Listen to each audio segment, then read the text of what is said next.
priests. There are no more priests. Right, I know, because it says, how are you to, There's you no know, more. you really couldn't. We are all, Right. everyone's a priest. Everyone's a priest, or Right. no one's a priest. So pretty much what you have for me, if anybody does go and say, no, I believe the Creator blessed me to be a priest, fine. You go ahead and believe that. I'm not going to sit there and say that you have or not. But I'm going to go by what I have my own discernment.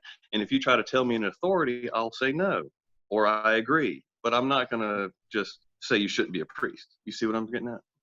I see what you're getting at. And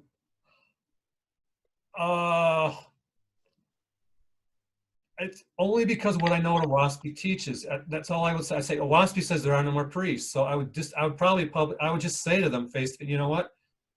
Sure. How can you say that? It says right here, no more priests. So why are you saying that? So what if I had a different connotation of what a priest was? So the priests in Israel, they were the lowly people, the people that the kings and priests were the Levites. In other words, the one who were imperfect of the flesh. So the priests were the lowest, the most humble of the group. Yeah. Well, but what do I have to? Should I break out the quotes? I'm not saying it says no more priests. So why do we have to have this semantic games where we're saying, well, it's not the same priest that you imagine. I have a new definition of what a priest is. Oh, then why do you have to call yourself a priest? Well, I just want to do it. It makes me feel more dedicated. I said, okay. But, I mean, just be a person. Be who you are. You're, Guy is Guy, I'm you, and you are you. And we don't have to have all these titles attached to our names. I agree with that. Contradictive. It's just counterproductive. Like our progress should be our meaning in life should be the progress of how we've been dealing with obstacles in our life, how we've been glorified through the suffering that is put on us and that we've been tested by. That's a good thing to say. Mm-hmm. That's a good thing to say. That's the kind of thing I want to hear. That's what I want to hear. Until we start arguing, Guy, everything you said was totally wonderful. Okay, great. This is the only Guy. If there's anything we disagree with, there's probably what we just talked about. That's the only thing we have different opinion of, is where you're kind of going to say, well, let them walk, let them do what they want. But I'm saying, no, I'm going to speak out against it. And but everything else, I think we're probably right there. Do you know what I'm trying to say? Sure. Maybe that's not true, but I have a feeling we're right. We don't disagree about much else. Yeah. Well, no. I say we probably agree. And I went to Occupy Wall Street, while I was a Faithist, a young Faithist then. I guess I'm not that I'm old Faithist now, but younger than I was. Sure. And I found that I'm not an activist, and I'm a pacifist. I won't be violent. I might try to restrain someone, maybe even put a sleeper hold or something, whatever. But primarily, I've been trying to practice having faith, and living that. And it seems everything falls into place in a very good way. Mm-hmm. I don't like, it says in the Oahspe, that you'll have good fortune kind of thing. And I'm not even in that way. I'm terrible at quoting, I think it's great that your life is unfolding the way it should be. And you're a good example for all of us, and I hope more people, I hope you continue what you're doing and you figured life out basically. And well, no one's half the battle. G.I. Joe. Yeah. On the other hand, walking the walk and talking the talk or whatever. Yeah, that's right. So, yeah. So, I mean, I'll keep drifting back. See, I'm a teacher by profession, so I feel like the youth need to be taught the principles that you've been saying. Okay, I think that's what they need to know. Liberty. Yes. Take care of themselves and have discernment. Yes. Yes. Yeah, that's what I would like our youth today to be taught. But I don't want them to be taught by someone who will start talking about the tablet of Bienne and say that you've got to study this symbol and meditate on it for 30 minutes every night and then pray to Sepenta Armish. Never heard that. But, I heard it. Joan Greer. It wasn't just me either. Joan. Yeah, Joan is what I mean. Not Mary. Joan. Anyway. It's strange that, how long ago was this? Because I've read plenty of things. 3 years ago. About 3-4 years ago. 3 years ago. They must have, again, I just have been either kept from this purposely or You never heard it. When did you go out to Molina? 2013, 14. That's quite a while ago. 7 years, 6 years. Yeah, 6-7 years ago. Okay, so I didn't really. We were praying together at that time. Joan Greer and Vernon and Peter Hartigens and a few other Faithists, Leslie Alexander, Sonny Holmes, Susan Griffin. We were praying together every week for about an hour and a half on internet, one of these conference calls. So that's how I got to know them. I got you. And I have really, and if you ask me how did all our talk together go, I'd say great. We got along great. I love them. Right. I'm going to say right now, I like Joan Greer as a person. I honestly, if you ask me, is she my friend? She was my friend, I'm sure of it. Or we were friends, but I had to walk away. Because she wanted me to go somewhere I didn't want to go. She told me I had to do certain things. I was supposed to become her follower, her disciple, and it was too much for me. This is crazy. Is that true, Bob? What? Be her Joan's disciple. Pardon? Be Joan's disciple. Is that what you said? Yeah. That was the goal. And Carl, she worked. The Volstatex were working right with her. It wasn't like she was doing something rogue. The Molina would, and this is from 10 years. This is like for 10, 15 years. So it isn't like we did it for a couple of years. We did it for like over 10 years. Where we were talking, Molina was very much talked about all the time. So I've been called a fundamentalist Faithist, fundamental faith, whatever that word is, but because I'm pretty strict on the teaching. So if anybody is off on those, I will speak, but I won't necessarily say you're wrong and you have to listen to me. It's more, it's just this is what it says. And then I won't go with the conversation, or I'll just hang up the phone, or whatever. I don't, I have my choices and they have theirs. But the only thing I will fight you on is the priesthood thing. I don't think if you start. I agree with you. It says there's no more priests. I agree. I think the only thing it says is I guess God. We were disagreeing about. Maybe what we disagreed was about how to portray. Right. If people who did become priests. Right. So I think what we're disagreeing is, you're saying, well, these people became priests. Oh, fine, it's not that great. Just let it go.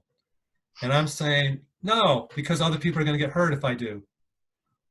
I'm not going to. Right.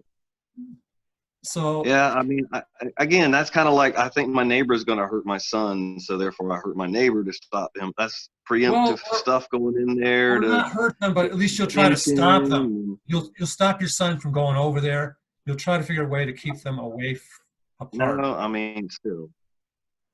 Even then, instilling fear in my son's bad. It's just kind of like this whole. The intent is a big one. When you have knowing where your intent is and aware of what your intent is, and to stop yourself with the intent, because generally your intent's not going to be bad or good. It's not. It's a selfish thing. Does that make sense? That's why the old saying is, "Good intentions still be a path straight to hell." It's like that's the why, because if it's I don't know. I don't have it all figured out. No, no, no, no. I just, I think this is the classic dilemma of where you don't. There's not necessarily if you get sometimes it's whether you walk away or whether you don't walk away. well, it gives them the faith, right? Even though the Oahspe is big, the faith in the Creator, and everything's through the Creator. Everything happens with the will of the Creator, whatever it is. I mean, how bad or how good, right? So your will is where it starts to be bad. That's where the darkness is. You put your will forth, but you let it be, right? And the Creator, and you have faith. That's your will to choose faith. You're letting go. That's a selfless act. You know what I mean? You're not putting your will in there. I think it's the yin yang passive active thing, where you can become more passive and just say, well, the Creator's will be done. It's going to work out in the end no matter what I do.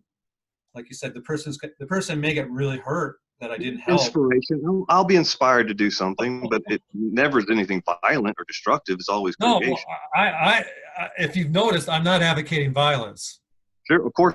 All I'm advocating is to speak out against these people who, if someone wanted to privately say to themselves, I'm a priest in my own room or something, fine. But if you publicly proclaim yourself, as Ruth and Vernon have, as Celis Salam has done, as Joan Greer has done, then I'm going to speak out against them. I'm not going to commit violence against them, and I'm not going to stop them from doing what they want to do. They can preach all day, and I'm not going to stop them 1 second. But I'm going to say something so people know that maybe they should be a little careful around them. That's all. Yeah, if that's what you feel you should do. Yeah, but I want to say I respect your view, which is, you know what? It's a waste of energy, and it might create negativity if you try to speak out against them. I respect your view on that. Is that what, am I representing what you're saying? Yes. That's what you're saying, right? It is saying, yes, that it's not so much about me, but it's saying that I wish to be a part of something better, the Creator's will, and so therefore me putting my will is not me being part of the Creator's will. That's my will. So that's also part of being selfish.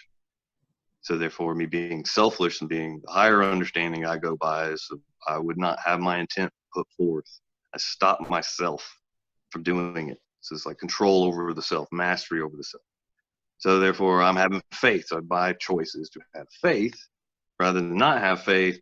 And generally me having my will put forth, and I look at it for me as my ego will find the best excuse possible, think I'm right no matter what. I've gone through it mathematically. I'm 100% right. I should do this with my will, and no, not supposed to do it. And on top of that, whenever any choice made from fear is a bad choice. It doesn't matter. It's just kind of basic understanding. Yeah, any choice made from fear, if you're aware that you're coming from fear, then it's right. So if you're in faith, then you won't be making the choice from fear. You know what I'm getting at. And I think, yeah, that's a good point. Am I acting out of fear? Well,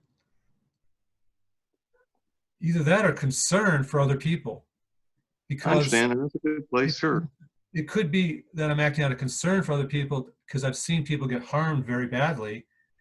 People that have gone crazy. I can tell you names of people who have gone crazy because they're involved with these people. It's because they draw on these dark spirits, and they're in a pitiable state. So that's why I'm so wired in this right now, Guy, because I know the people. You have not had the same experiences as I've had, where you've seen people suffering badly. So that's why I'm kind of like, well, I have to say something. But here's the other thing. It could be your path to never have to say anything. And it's your choice and it's your path, and it's going to work out great. Sure. And I guess that's what I should add to what I'm saying, that if someone feels that it's not their place to counter argument or to contradict someone who says they're a priest, they have the right to do that, and you're right, and it's a good call. So what you believe, what I think I should have said, and which I didn't, and I regret now, is that you're right to make the choices you made concerning that. About just saying, well, whatever. I'm not gonna debate. You know what I'm saying? You are right Sure. to make what everything you said is right for you. Yeah, well, debate and argue is two different things, I think.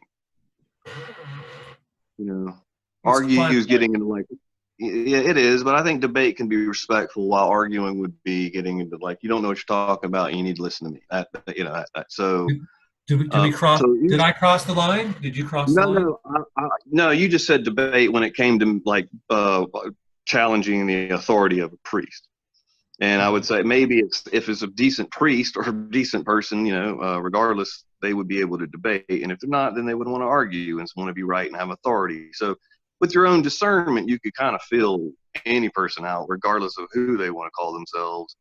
And kind of, it's a person by person judgment thing. I was thinking earlier, like, if we were to judge all of Christianity, which I guess you could, but like, let's say you don't want to judge the Methodists based off of what Baptists do. You know what I mean? That kind of thing. I mean, I'm walking around. I'm not walking. I like Christians. I have Muslim friends.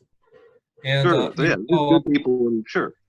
I don't have animosity against people who are not pure Faithists, It's the opposite. I want to work with them. I want to help them. I want to like them. I want to be liked by them. I don't want to be their enemy. I want to be their friends and teacher and student and all that. Well, I'm saying everybody, all the Faithists have their own view, really. And it really says it in the Oahspe that everybody has their own personal connection. We're all snowflakes in that terrible word, I know, but, we're all fingerprints. We're all different. And way we experience this life is like, we just says it in the Oahspe, we really can't put ourselves behind another person's eyeballs and look at them. We can't put ourselves in another person's shoes, but we should try. As it says, we should try, and that comes in compassion and empathy. So, coming from all that kind of spot place, it's like you can kind of always really try to come from love and trying to where you're coming from and trying to have a warning out there. I respect that, and I respect your viewpoint on however different it is from other Faithists, because it seems to be a pretty normal thing with us Faithists. So yeah, good. Yeah, and I've met a lot of good faith. I'm not trying to say that all the people that read Oahspe are a bunch of crazy cultists either. No, not at all. I've met a lot of good people. It's a worldly world out there. It's kind of makes us crazy. I traveled in my youth. I traveled and I lived in California, and I've met quite a few.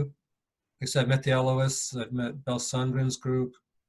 I've met Irma Jean Lee. I went to visit her with another Faithist. I went Candy Turner. I've lived with them for a week or two, a couple of weeks. Les and Candy Turner. I don't know if you know who they are. Out alive? Pardon? Les is dead. That's where alive. Candy is where I did not like to visit. I did not like to visit. Well, I think that's how Bob feels the same way. But I still like her, even though she made me mad. Like we went over there. We had a Faithist meeting, and we all went there. And then there's like three or four of us together, and we started reading Oahspe together. We were reading the all is, all was, all ever shall be kind of thing. And we were kind of like, it's almost like we were kind of like praying together. And Candy came over, and she wasn't in the group, so she felt excluded or something. And she said, okay, y'all got to go. We just got there, too. We traveled for hundreds of miles. We just been there for like less than an hour. You've got to go. I don't know what the reason was. So we said, okay, and we left. And we were like, what? We came this far? What happened? But I've also spent a week with her. Before that time, I spent a week with her and just hung out. And it wasn't that bad. So she warned me about a cultist, Mary Lou Brown. I flew out to visit Mary Lou Brown once, and she told me to see a prostitute. And I said, well, I guess you're, and so I said, that's it. I know she's a fake prophet, so I left. And then Candy Turner sent me a letter I was reading on the plane home, and said, watch out for Mary Lou Brown. She's hurt a lot of people. So she warned me, which is what I'd want people to do. But the Cosman Voice didn't warn anybody about Mary Lou Brown. They published her propaganda in it without even a warning. So here was Mary Lou Brown, high priestess of the earth, whatever she called herself, and no one warned me. It wasn't even a single word about warning. So that's another reason I'm really big on warning now, Guy. Yeah. Sorry for talking. What about, is it just if we talk about Candy, it's just gossip, right? So I don't know. I like her personally, but she's not stable, necessarily stable person or anything.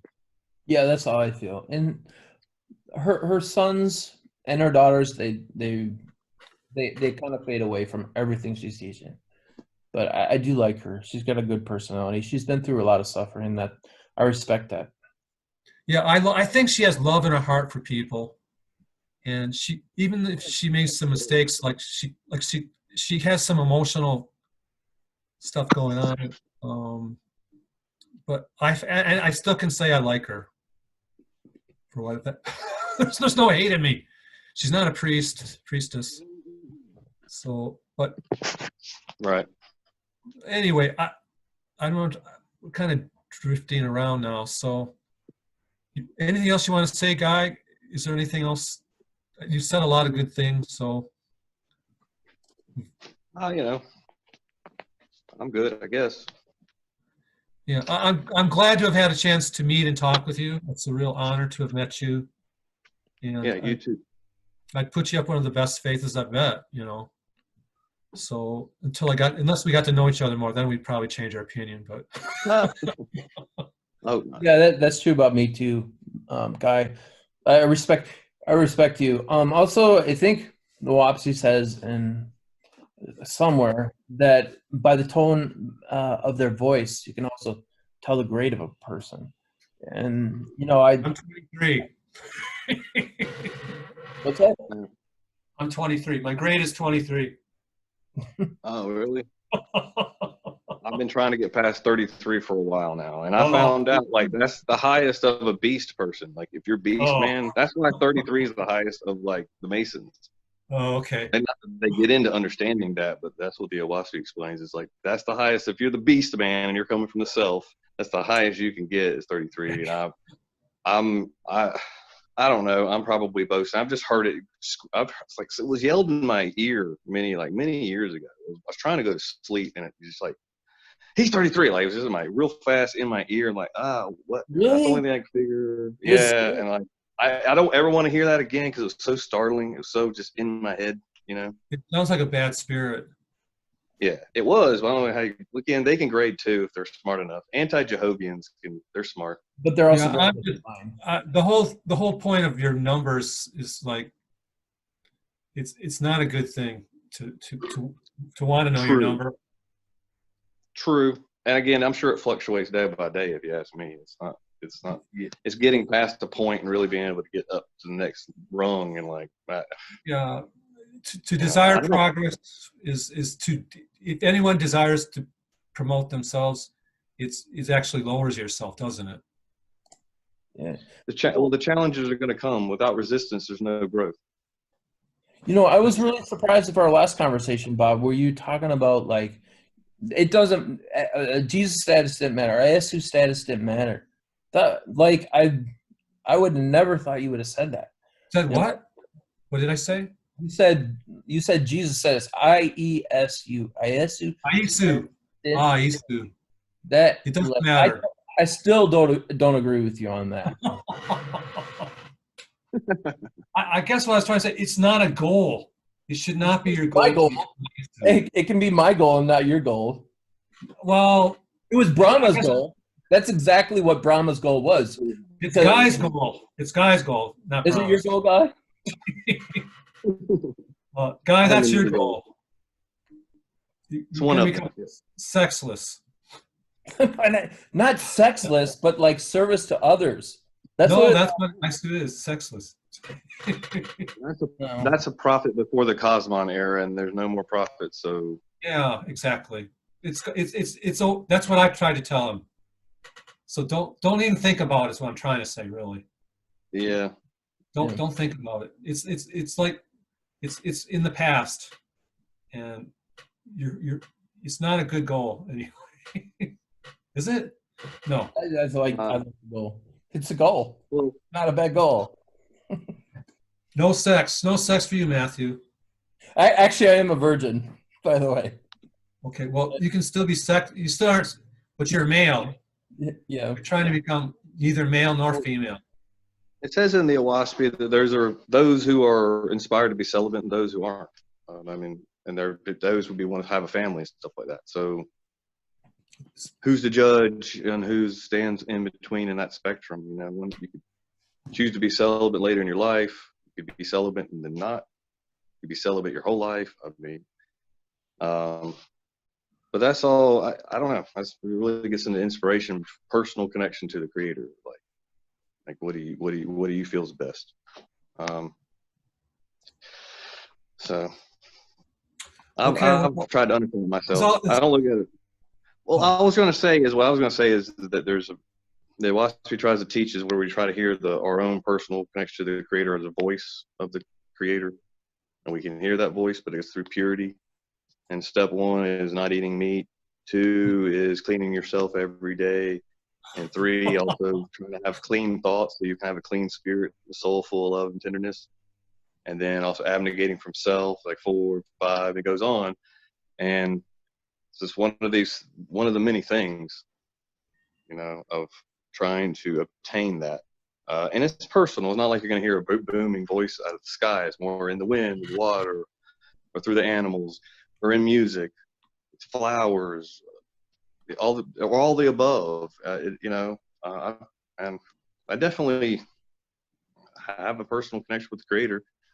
It's grown, and it's more so than it used to be. And synchronicity is a big one. Like something's happening, and there's a lot of reasoning if you're aware enough, kind of paying attention. Good and fine words. Thank you. Yeah. But I don't know. I think I lost track of what the whole point was. But sorry about it. No, we're all rambling basically.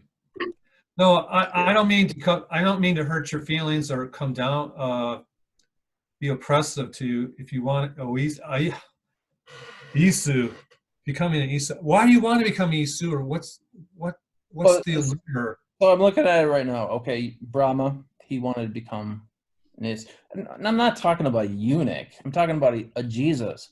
Everybody's goal should be this, I believe. I just told you that's what you do. And that Faithists is the best you can get. I've always wanted to be Superman myself, but found out Faithists is the best we can do.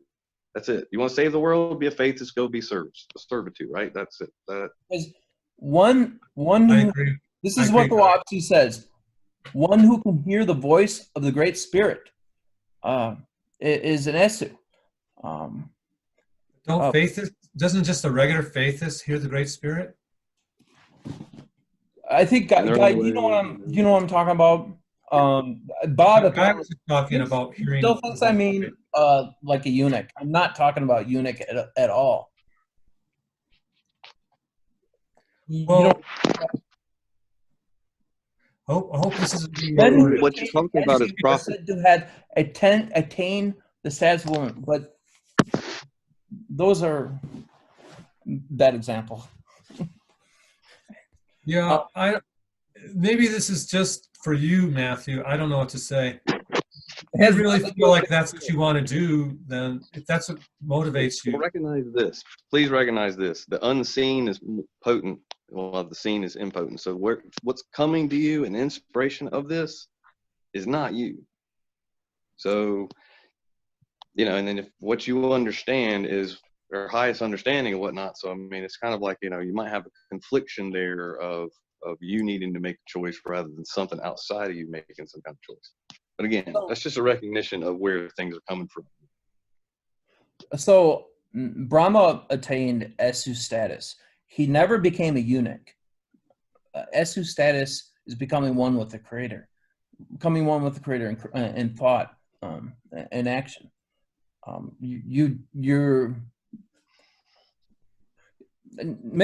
Okay, Bob, I'll leave you clueless the rest of your life. You should be clueless. Huh? What does that mean? You don't have to attain ASU status. Just be No. I said maybe that's something that's for you to do. Maybe that's. I'm not gonna chop off my thing. I didn't say you should. No, I didn't that's think not you were going to. I'm talking about. It's a spiritual status. It's a spirit. Yeah, exactly. I knew you were talking about a spiritual state of being. Okay, good.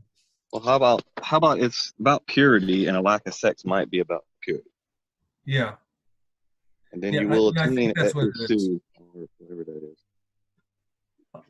I think what Guy said is basically a good point. Because it says in the Oahspe, that's what you will potentially, again, like some people are born with it and they lose it and they can gain it back.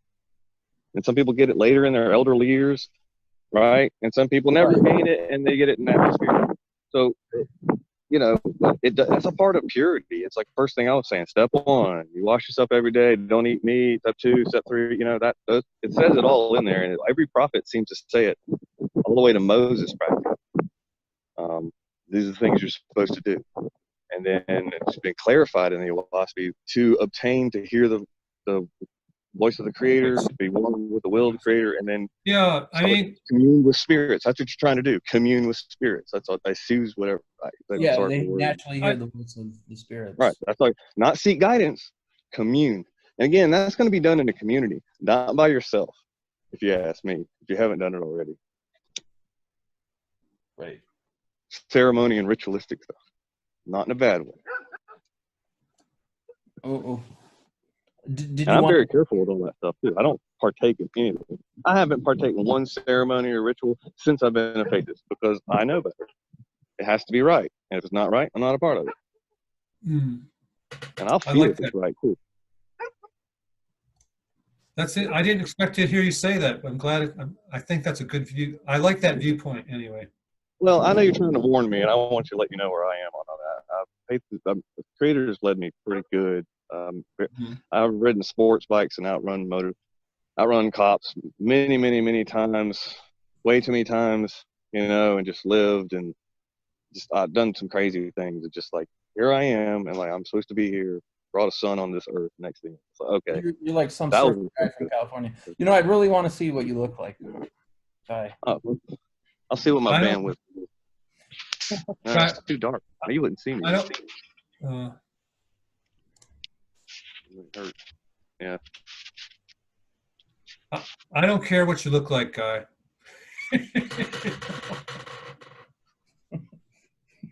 Doesn't matter to me. That's like, what is that? That's like a light of some kind. It's the moon. I'm outside. Oh, you've been dwelling outside by the moon. Yeah, it must be pretty close to a full moon. Maybe tomorrow it looks like. It's close. Look. Well, I got to get going. I think we've talked out on this. So nice to meet you, Guy. Thank you very much, Matthew, for arranging this. Yeah, I think it helped a lot, actually. And I think you guys are officially bonding. Yeah, we got through all the hiccups, speed bumps. Okay. I generally, that's how I become friends with people, is when I just get all the bad stuff out of the way. Okay. Sure. There's nothing else to really